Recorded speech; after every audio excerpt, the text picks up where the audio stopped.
ആദ്യമായി ഈശ്വര പ്രാർത്ഥനയ്ക്ക് ഫൈസാനെ ക്ഷണിക്കുന്നു. إياك نعبد وإياك نستعين اهدنا الصراط المستقيم صراط الذين أنعمت عليهم غير المغضوب عليهم ولا الضالين. സ്വാഗതം കൊണ്ടാണ്. സ്വാഗതം ആശംസിക്കുന്നതിനായി സ്വാലിഹയെ ക്ഷണിക്കുന്നു. നൽകുന്ന ഞങ്ങളുടെ ബഹുമാനപ്പെട്ട പ്രിൻസിപ്പൽ ശ്രീ അനീഷസ് നായർ സാറിനെ നിറഞ്ഞ സ്നേഹത്തോടെ സ്വാഗതം ചെയ്യുന്നു. They are going to express their views today because in this ceremony we have a number of programs. We have speeches.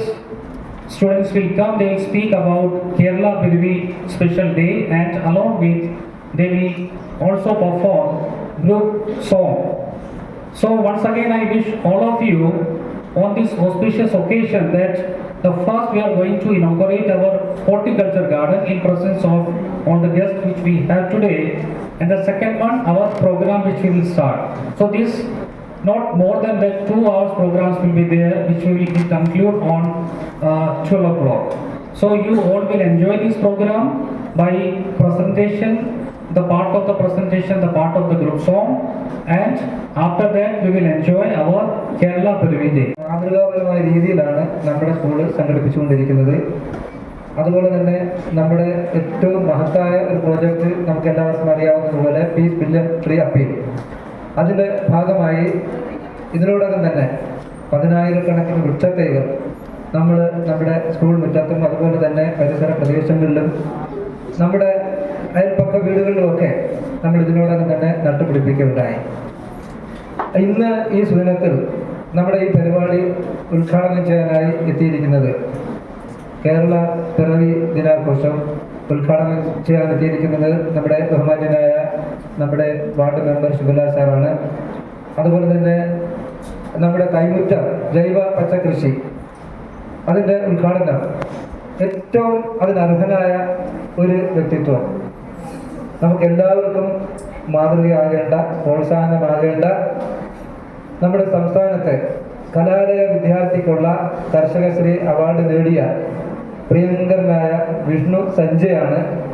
ഒരു വിദ്യാലയം എന്ന നിലയ്ക്ക് വിദ്യാർത്ഥികളുടെ ഇത്തരം സംരംഭങ്ങളിൽ പ്രചോദനവും മാതൃകയും പ്രോത്സാഹനവും ഒക്കെ ഇത്തരത്തിലുള്ള വ്യക്തിത്വങ്ങളാണ്. സ്വാഭാവികമായിട്ടും നമുക്ക് വേണമെങ്കിൽ സെലിബ്രിറ്റികളെയൊക്കെ നമുക്ക് വേണമെങ്കിൽ ക്ഷണിക്കാമായിരുന്നു. അപ്പം നമ്മളിൽ കേവലം ഒരു ആഘോഷമല്ല നമ്മൾ ഉദ്ദേശിക്കുന്നത്. നമ്മുടെ ഈ സ്കൂളിൻ്റെ ചരിത്രം നമ്മൾ പരിശോധിക്കുമ്പോൾ നമ്മുടെ ഏത് ഒരു ആക്ടിവിറ്റി ആണെങ്കിലും അതിൻ്റെ പിന്നിൽ അതിൽ നിന്നൊക്കെ നമ്മുടെ കുട്ടികൾക്ക് എന്തെങ്കിലും പഠിക്കാനായിട്ട് ഉണ്ടാകണം. ഇപ്പോൾ നമുക്കറിയാം, നമ്മുടെ പ്രകൃതിയാണ്, നമ്മുടെ നേച്ചറാണ് ഒരു ഓപ്പൺ ബുക്ക്. നമ്മുടെ പ്രകൃതിയാണ് നമുക്ക് എല്ലാമല്ല. നമ്മുടെ ജീവനും നമ്മുടെ ജീവിതവും ഒക്കെ നമ്മുടെ പ്രകൃതിയാണ്. അപ്പം നമ്മുടെ മണ്ണിനെ, നമ്മുടെ മരങ്ങളെ, നമ്മുടെ പ്രകൃതിയെ ഇതൊക്കെ അറിഞ്ഞുകൊണ്ട് വേണം നമ്മൾ ജീവിക്കാൻ. നമ്മുടെ മണ്ണ്, നമ്മുടെ ചെടികൾ, നമ്മുടെ മരങ്ങൾ, പൂക്കൾ ഇതൊക്കെ ആയിരിക്കണം നമ്മുടെ കൂട്ടുകാര്. അപ്പോൾ അത്തരത്തിൽ വളരെ മാതൃകാപരമായ ഒരു പ്രവർത്തനത്തിലാണ് ഇന്ന് നാം സമുദ്ഘാടനം ഇവിടെ നിർവഹിക്കപ്പെടുന്നത്. അപ്പോൾ ഈ ചടങ്ങിനെ ഉദാത്തമാക്കുന്നതിന് വേണ്ടി നമ്മുടെ ക്ഷണം സ്വീകരിച്ച്, അതുപോലെ തന്നെ മാതൃഭൂമിയുടെ എക്സിക്യൂട്ടീവ് അപ്പം നമ്മളോടൊപ്പം തന്നെ ഈ സീഡിൻ്റെ ഇതുപോലുള്ള എല്ലാ പ്രവർത്തനങ്ങളിലും അവരുടെ സപ്പോർട്ടും സഹകരണവും ഇന്നുവരെ നമുക്ക് ലഭിച്ചിട്ടുണ്ട്. അപ്പം അതിന് അവർക്ക് കൂടി ഈ അവസരത്തിൽ അവരെയും ഈ സ്കൂളിൻ്റെ അഡ്മിൻ എന്ന നിലയ്ക്ക് അപ്പം എൻ്റെ നന്ദി ഞാൻ ഈ തരുണത്തിൽ രേഖപ്പെടുത്തുകയാണ്. പേരിൽ തന്നെയുണ്ട് ഒരു നന്മയുടെ സ്പന്ദനം. കൈമുറ്റം എന്നത് പ്രകൃതിയോടും കൃഷിയോടുമുള്ള നമ്മുടെ സ്നേഹബന്ധത്തിന്റെ പ്രതീകമാണ്. ഈ സംരംഭത്തിന്റെ മുഖ്യ ലക്ഷ്യം വിദ്യാർത്ഥികളിൽ ജൈവ കൃഷിയോടുള്ള താല്പര്യവും അതിനെക്കുറിച്ചുള്ള പ്രാഥമിക അറിവും വളർത്തിയെടുക്കുക എന്നതാണ്. നമ്മുടെ കുട്ടികൾ വിത്ത് നട്ട് അതിനെ വളർത്തി അതിൽ നിന്ന് വിളവെടുപ്പും അനുഭവിക്കുമ്പോൾ അവർക്ക് ജൈവ കൃഷിയോടുള്ള ബഹുമാനവും താല്പര്യവും സ്വാഭാവികമായി വളരും. അത് മാത്രമല്ല, നാം ഈ തോട്ടത്തിൽ നിന്നുള്ള വിളവുകൾ വിദ്യാർത്ഥികൾ മുഖേന വിപണിയിൽ വിൽക്കാനും ഉദ്ദേശിക്കുന്നു. ഇതിലൂടെ അവർക്ക് കൃഷിയുടെ സാമ്പത്തിക പ്രാധാന്യവും സ്വയം പര്യാപ്തതയുടെ മൂല്യവും മനസ്സിലാക്കാൻ ഈ പദ്ധതി കാർഷിക കേരളത്തിന് പുത്തൻ ഉണർവ് നൽകാനാണ് നാം ശ്രമിക്കുന്നത്. പച്ചപ്പും സമൃദ്ധിയും നിറഞ്ഞ സ്വാഭാവികമായ ഈ ഭാവി സൃഷ്ടിക്കാൻ കുട്ടികളുടെ കയ്യിൽ നിന്ന് മുളപ്പിക്കുന്ന ഹരിത പ്രയാണം തീർച്ചയായും കേരളപ്പിറവി ദിനത്തിന് ഏറ്റവും അനുയോജ്യമായ അർപ്പണമായിരിക്കും. നമ്മുടെ തൈമുറ്റം പദ്ധതിയിലൂടെ വിദ്യാർത്ഥികൾ പ്രകൃതിയെയും കൃഷിയെയും സ്നേഹിക്കുകയും അതിലൂടെ ഒരു ഹരിത കേരളം പുനർനിർമ്മിക്കാനുള്ള ബോധം വളർത്തിയെടുക്കുകയും ചെയ്യട്ടെ എന്ന് പ്രാർത്ഥിക്കുന്നു. ഇതങ്ങനെ വലിയ പ്രസംഗിക്കാനൊക്കെ അറിഞ്ഞില്ല. എൻ്റെ ആദ്യത്തെ എക്സ്പീരിയൻസ് ആണ്, ഒരു ഉദ്ഘാടനം എന്നൊക്കെ പറഞ്ഞ ആദ്യത്തെ എക്സ്പീരിയൻസ് ആണ്. അപ്പം അതിന് എന്നെ വിളിച്ച ബഹുമാനപ്പെട്ട പ്രിൻസിപ്പൽ, അതോടൊപ്പം മറ്റ് ടീച്ചർമാർ, വേദിയിൽ സഹകരിക്കുന്ന എല്ലാവർക്കും നന്ദി.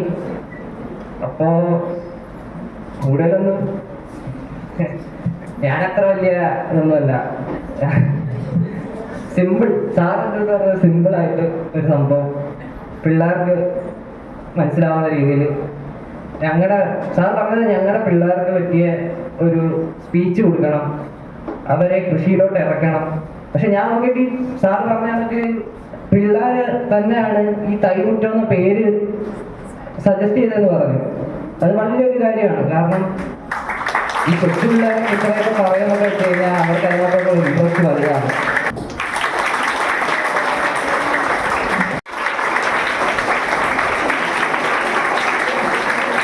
ഞാൻ സത്യത്തിൽ പിന്നെ ഒരു കുട്ടി കർഷകൻ എന്നുള്ള രീതിയിൽ നമ്മൾ പലപ്പോഴും പല അവാർഡുകളും ഒക്കെ മേടിച്ചിട്ടുണ്ട്. പക്ഷെ അങ്ങനെയുള്ള ആരെയും ഒരു ഉദ്ഘാടകനായിട്ട് ഒരു വേദിയിൽ കൊണ്ടുവരുന്ന കണ്ടിട്ടില്ല. പക്ഷെ അതൊരു വെറൈറ്റി ആയിട്ടുള്ള ഒരു സംഭവമാണ്. ആ മോൻ തന്നെ പറഞ്ഞൊരു കാര്യം, പീസ് എന്ന് പറയുന്നതിന്റെ അർത്ഥം എന്താണ് എന്ന് ഈ സ്കൂൾ കാണിച്ചു കൊടുക്കുകയാണ്. അതാണ് ഏറ്റവും വലിയ കാര്യം. അത് ഒരു കാരണവശാലും വിസ്മരിക്കാൻ പറ്റാത്തൊരു. നമ്മുടെ വിദ്യാർത്ഥികൾക്ക് കർഷക ബോധം വളർത്തുന്നതിനും പിന്തുണ നൽകുന്നതിനും സഹകരിച്ച മാതൃഭൂമി സീഡിന്റെ എക്സിക്യൂട്ടീവ് മാനേജറായ അലൻ ആന്റണി സാറിനും സ്കൂളിന്റെ ഭാഗത്തു നിന്നും ഹൃദയപൂർവ്വം നന്ദി അറിയിക്കുന്നു. ഈ പരിപാടി വിജയകരമാക്കാനും പരിശ്രമിച്ച സ്കൂളിന്റെ മാനേജ്മെന്റിനോടും ബഹുമാനപ്പെട്ട ചെയർമാൻ, പ്രിൻസിപ്പൽ സാറിനും അഡ്മിനിസ്ട്രേഷൻ സാറിനും അധ്യാപകർക്കും വിദ്യാർത്ഥികൾക്കും രക്ഷിതാക്കൾക്കും പ്രത്യേകമായ നന്ദി അറിയിക്കുന്നു. തൈമുറ്റം വഴി വിദ്യാർത്ഥികൾക്ക് പ്രകൃതിയോടുള്ള ആത്മബന്ധം വളർത്താനും കൃഷിയോടുള്ള മൂല്യം തിരിച്ചറിയാനും കഴിയട്ടെ എന്നതാണ് നമ്മളുടെ എല്ലാവരുടെയും ആഗ്രഹം. അവസാനമായി ഈ ചടങ്ങിൽ സാന്നിധ്യം നൽകിയ ഉത്സാഹം പകരുന്ന എല്ലാവർക്കും ഹൃദയം നിറഞ്ഞ നന്ദി.